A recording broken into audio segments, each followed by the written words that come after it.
I can't write this down. No. You have to write it on a different piece of paper. I don't know who the heck did this. I can't afford it. Anyway, I don't know how we got off on this tangent. Get it? Tangent?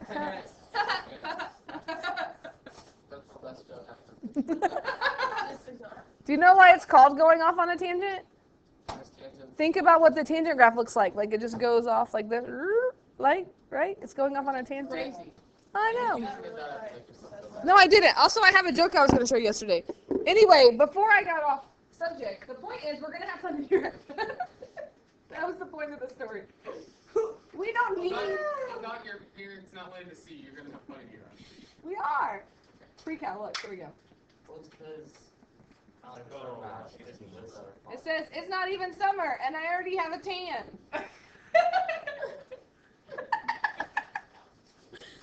I said that to myself just so I could show you guys. Brandon almost smiled, like it was an almost smile. Maybe next time. I'll just keep looking up calculus jokes. Best part about taking math is the more math you take, the more jokes you get. Yeah. What if you don't the more math you get? Wait, did you hear Marcus's Harvard joke?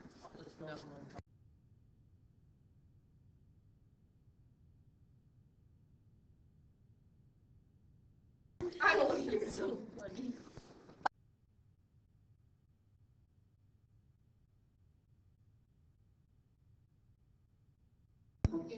So, I picked a couple more here to do. This one is like number 18 on the packet, and we hadn't done one like number 18 yet. You look so scared.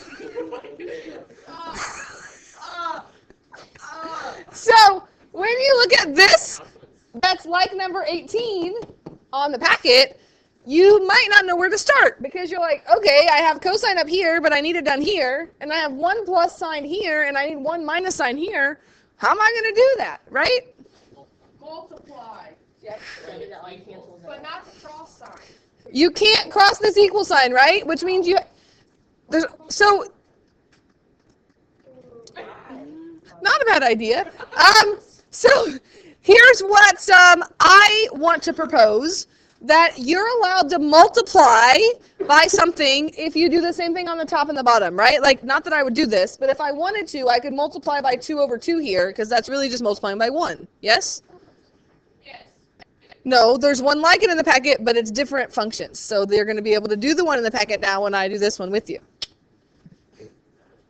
You're in a good mood today. Because I got all my emotional baggage out.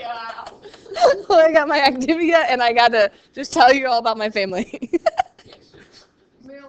And I don't have to teach 5th or 6th hour.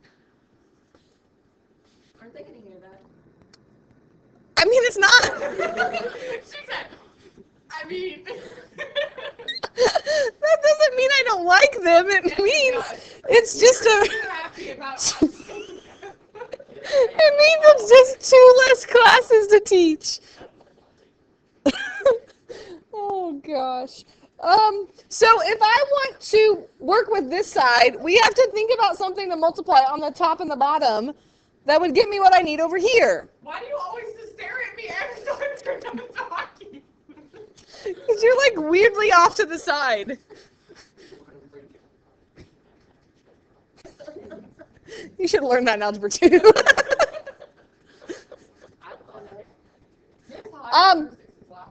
So what could we multiply by? 5. Wrong. There's a lot of things we can multiply by here that could work. Like, if I want cosine in the bottom, maybe I could multiply both by cosine. Yeah.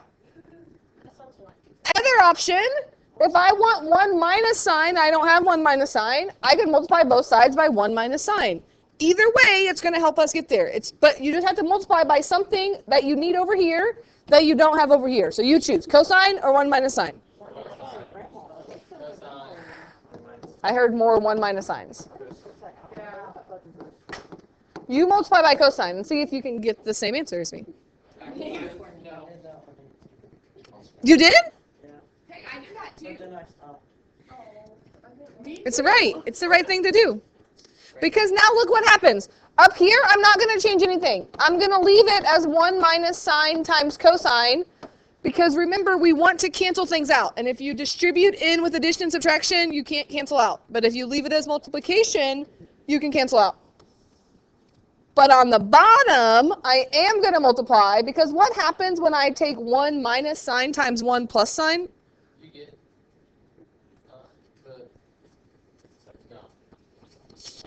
And if I take a minus b times a plus b, you're going to get a squared.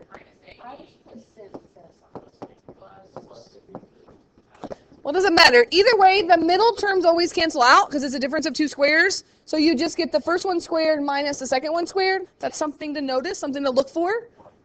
So this is just 1 minus sine squared, which is a good thing to get because that means we can use a Pythagorean identity. Here, let me tell you which one.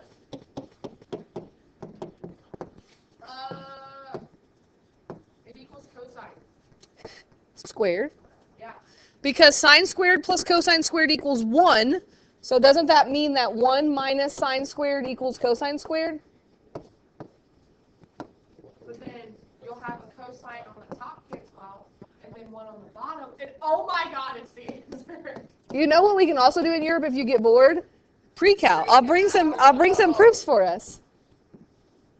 Honestly, y'all might say no, but pre is probably not a bad idea. We can practice our proofs.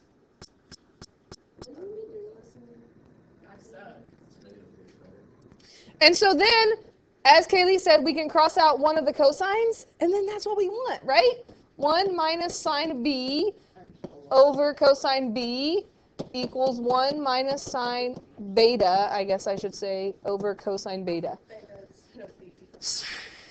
Number 18 on the packet is like this. And so we hadn't done one like this, I don't think, where you multiply by something on the top and the bottom. And so as long as you just do it to one side, and it's the same thing on the numerator and the denominator, you can always do that.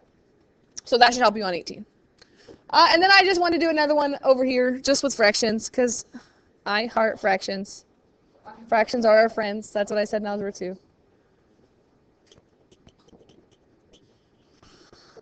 Which side would you work on this one? Like, would you start with this side? I think so. Which side did you? Would you, I said. Sorry. Probably. I always thought. I would always use this side that looks more complicated. And this looks more complicated than this. What would you do on this? Sine times squared. Change cotangent and tangent where it is squared. Then do that would just get to the bottom.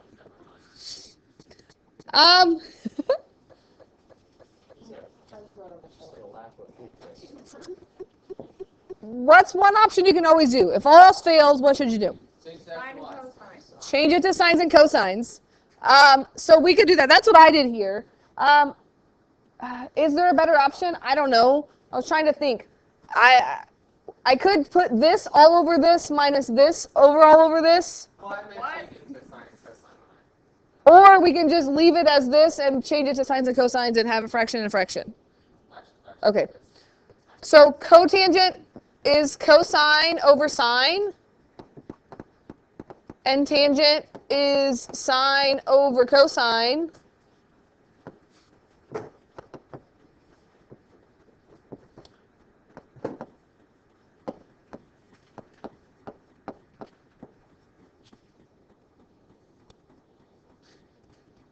And again, I don't always see the answer. I just see something else I can do. And so anytime I can change fractions and I can get a common denominator, it at least gives me something to do in hopes that things will cancel out and get me towards the answer. Sometimes I'm wrong and I have to go back and try again, but I'm just always looking for something else. So when I do this, the next thing I see is ignore the bottom for a minute. Couldn't we get a common denominator up here? Yeah, so the common denominator is going to be sine of y cosine y. And then the denominator down here is still sine y cosine y, right? It's a lot of fraction bars. Yeah. So over here, I need a cosine, right? So this becomes cosine squared. And this one, I have the cosine, but I need a sine on top, so that becomes sine squared. That is not equal to 1 because it's cosine squared minus sine squared.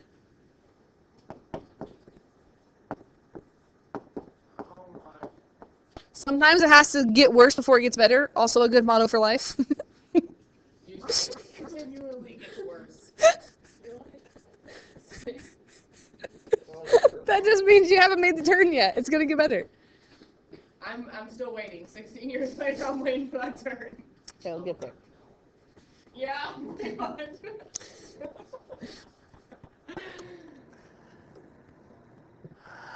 Now what do we do? What? Cross your stuff out. Could I put this over 1? Oh my. Because if I have a fraction divided by a fraction, can I change that to multiplication?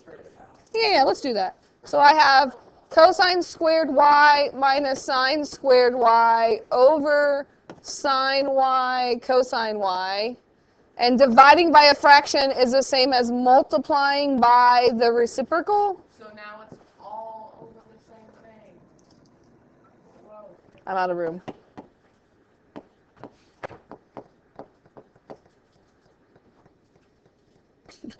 Amber gave up on me. She wrote the first one down. That's all I got.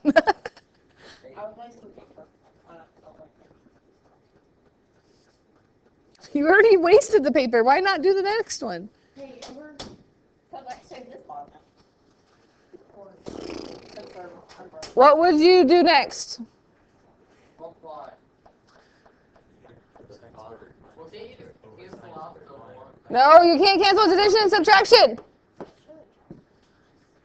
So on the bottom, I get sine squared cosine squared. Oh, I forgot my y.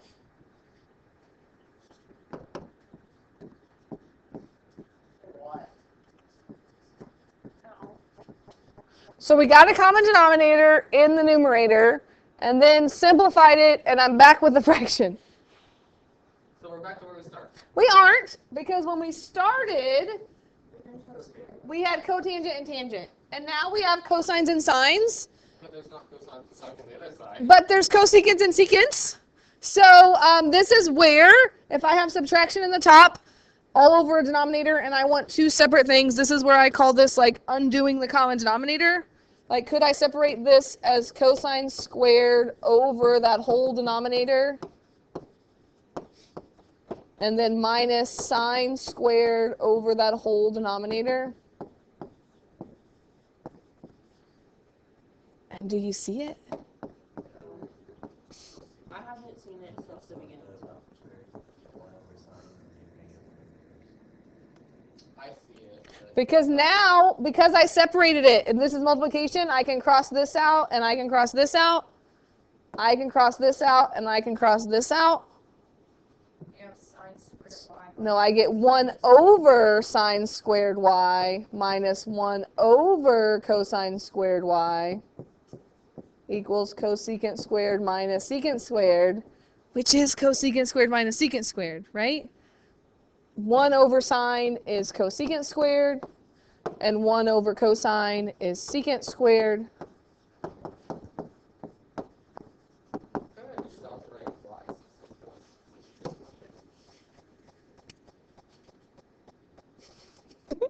The check mark makes me feel like I accomplished something. But you know it works in the first place. But you have to prove it.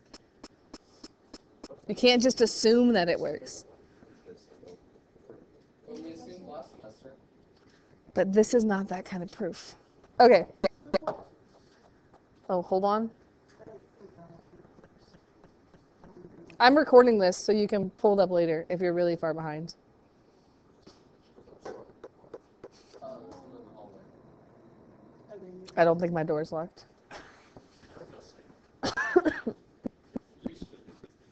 Okay, I'm not going to go through all these because you're going to keep working on them. But number 15, you were supposed to just plug a number in and show me that it works. An angle. Number 16, I just want to kind of give you where to go on these. These aren't so bad. Number 16, they say use this to change these basically it means they just want you to prove each of these theorems. So this is like one problem, and this is one problem.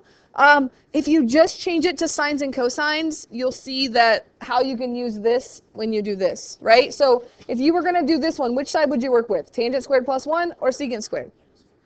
Yeah, and I'll do the first step for you on this one. That tangent squared is sine squared over cosine squared plus 1. I'm out of room. And I want it to equal secant squared. And then get a common denominator, and you'll kind of see how that works. And I want you to do the same thing on this one. Change it to sines and cosines, get a common denominator, and you'll see why those theorems are also true. In the video for 7-1 day 1, I proved why sine squared plus cosine squared equals 1. And then these are kind of the proofs of why these two also work. Every theorem that exists in math, there's a proof to go with it. You usually just accept it as true, and you don't have to prove it, but now we're proving it. Pythagorean theorem, there's a proof for it. Every theorem that there is in math, there's a proof.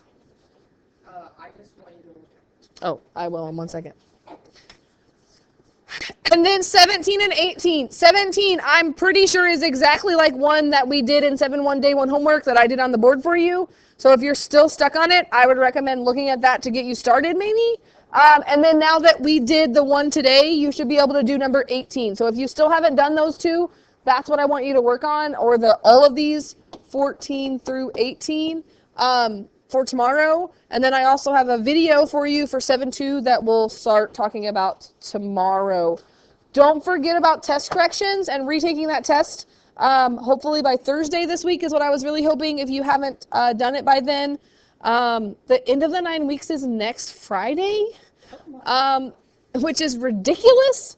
And I'm pretty sure we aren't going to have a test before then, which means if you aren't happy with your grade, the only